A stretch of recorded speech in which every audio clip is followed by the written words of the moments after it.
¿Cómo limpiar el interior de una válvula Hunter? Desactive el controlador del sistema, posicionando la perilla en apagado, off, para que no intente iniciar un programa. Desconecte el suministro de agua principal.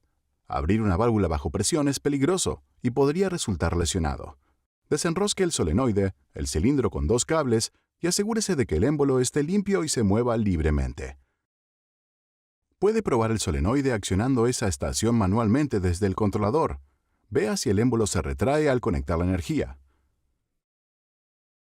Afloje los tornillos de la tapa o remueva la tapa roscada según el modelo de la válvula.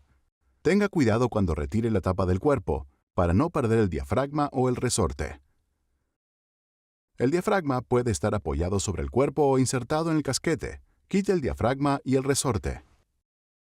Observe la orientación del diafragma para que pueda volver a armarlo como estaba.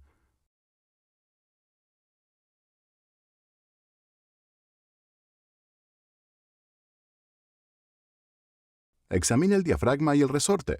El diafragma debe estar limpio y libre de arrugas, roturas y perforaciones.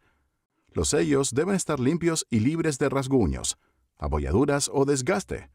Enjuague el diafragma con agua limpia y fresca para quitar cualquier desecho que se haya depositado. El resorte del diafragma debe estar intacto y rebotar cuando se comprime.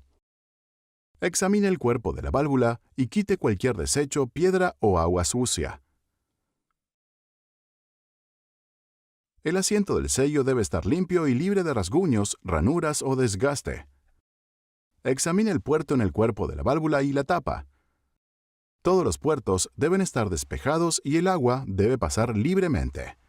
Puede pasar un cable flexible a través de los puertos para quitar cualquier obstrucción.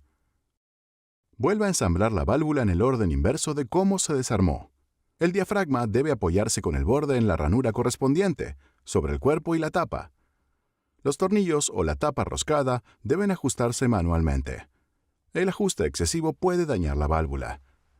Para encontrar estos y otros productos de Hunter, visite www.hunterindustries.com.